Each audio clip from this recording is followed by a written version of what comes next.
El encuentro con las tierras de América en 1492 es uno de los últimos acontecimientos importantes de la Edad Media en Europa.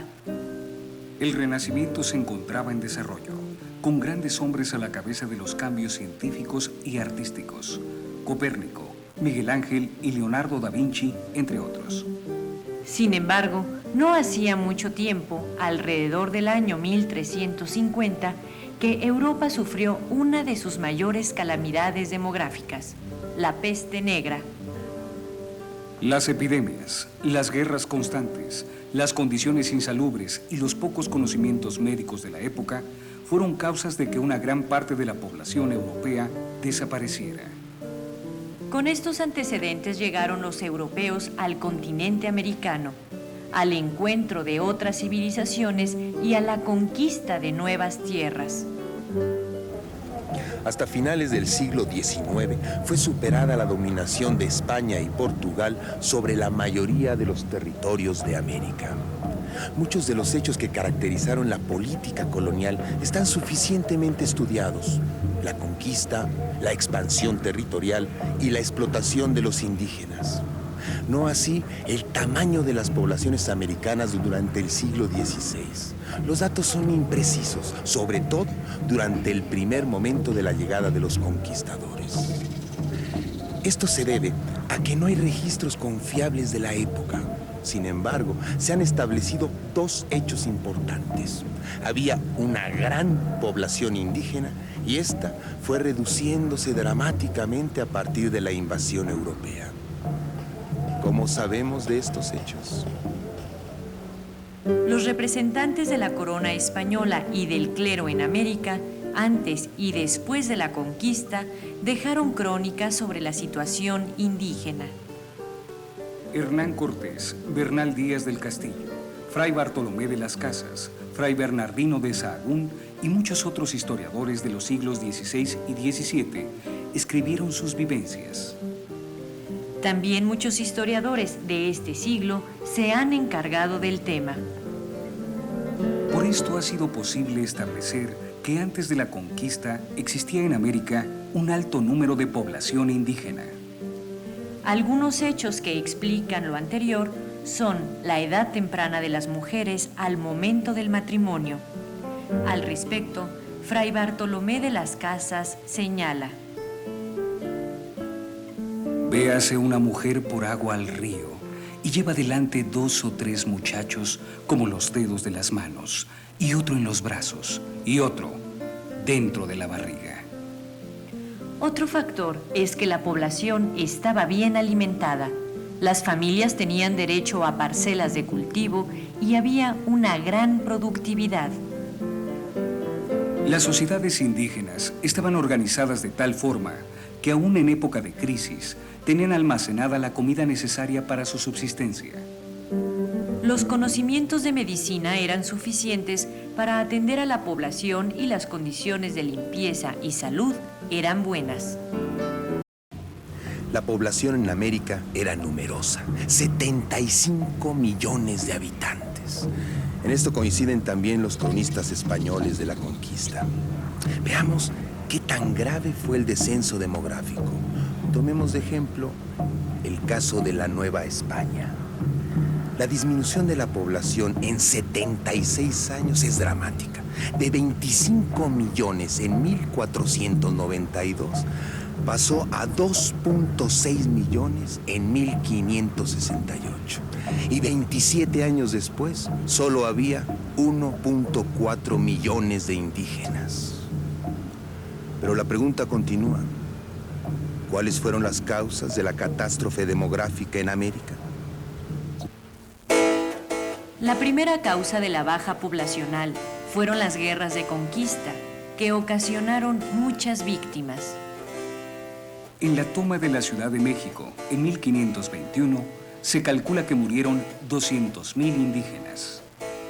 Fray Bartolomé de las Casas menciona que en las primeras décadas de la conquista han de haber muerto 30 millones de pobladores americanos.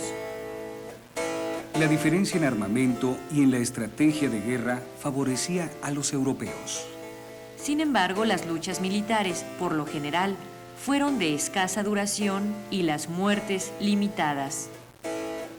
La segunda causa fue la explotación y el traslado masivo de los indígenas a los centros de trabajo en condiciones lamentables. Los trabajos forzados en las minas, en la agricultura y en las construcciones separó a las familias, y el cansancio y el hambre acabaron rápidamente con los indígenas. Fray Bartolomé de las Casas culpaba a la codicia de los españoles que explotaban y maltrataban a los indígenas. Dos maneras generales y principales han tenido los que allá han pasado, que se llaman cristianos, en extirpar y raer de la faz de la tierra a aquellas miserables naciones. La una, por injustas, crueles, sangrientas y tiránicas guerras. La otra, oprimiéndolas con la más dura, horrible y áspera servidumbre en que jamás hombres ni bestias pudieron ser puestos. Pero no todos los europeos eran cruelmente verdugos. Fue importante la labor y defensa emprendida por los frailes, quienes protegían y capacitaban a la población indígena mediante la enseñanza de diversos oficios. La muerte masiva de la población se debió más a causas naturales que a las masacres de la conquista y a la explotación. La tercera causa, y la más importante de la catástrofe demográfica, fue ocasionada por las enfermedades epidémicas. En sus exploraciones de ultramar, los europeos y los negros usados como esclavos trajeron consigo microbios y virus contra los cuales eran inmunes, pero que al contagiarse a los indígenas resultaron de fatales consecuencias. La gripe, la viruela, el tifus y otras enfermedades se propagaron a gran velocidad entre los pobladores de América. El organismo de los indígenas resultó muy sensible a estas enfermedades, ya que eran desconocidas para ellos y por lo tanto no habían desarrollado los anticuerpos necesarios. En plena conquista, en 1520, después de la derrota española por Cuitláhuac, se desató una epidemia de viruela, siendo el emperador una de sus víctimas. Fray Bernardino de Sahagún narra el acontecimiento. Antes que los españoles que estaban en Tlaxcala regresaran a conquistar México, dio una gran pestilencia de viruelas a todos los indios en el mes que llaman Tepelhuitl, que es al fin de septiembre. Esta pestilencia mató gente sin número. Duró la fuerza de esta pestilencia 60 días y después que fue aflojando el México, fue hacia Chalco. En los alrededores de México, en el año de 1545, murieron por viruela en 7 meses cerca de 400,000 indígenas. Desde el año 1562 hasta 1600, prácticamente no hubo década en que no se presentara en la Nueva España una epidemia. Hubo de todo tipo: sarampión, tifus, viruela, tosferina, gripe y paperas. En otras partes de América la situación fue similar. En Perú, entre 1560 y 1590, las epidemias mataron alrededor del 60% de la población. Particularmente receptivos a las enfermedades fueron los habitantes de las Antillas y de las zonas tropicales del continente, en donde la población fue casi totalmente acabada. El único método terapéutico que conocían los europeos contra estas enfermedades era la sangría, es decir, la extracción de sangre.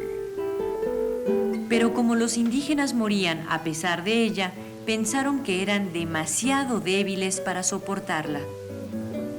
El mestizaje con los europeos poco a poco favoreció la adaptación biológica de los indígenas a las enfermedades.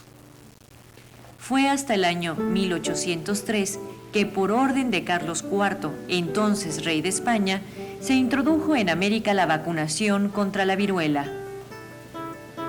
Tan solo 7 años antes se había descubierto la vacuna y se contaba con un procedimiento de aplicación masiva. Durante el siglo XVI se registró en América la mayor crisis demográfica de la historia moderna. Las causas fueron las guerras, la explotación de los indígenas, su desplazamiento masivo hacia las actividades mineras, agrícolas y las construcciones urbanas, pero sobre todo las enfermedades. La ley biológica y la falta de inmunidad hacia las infecciones explica en gran medida la catástrofe demográfica indígena. Estas causas rompieron con el equilibrio ecológico del mundo americano y ocasionaron un desgaste vital, una situación deprimente de desconcierto y frustración. La conquista acabó con la América prehispánica, un sistema ordenado de creencias, costumbres y actividades. Los europeos establecieron otro distinto, pero el mestizaje aumentaba y con ello se darían las bases para la formación de las nuevas naciones americanas durante el siglo XIX.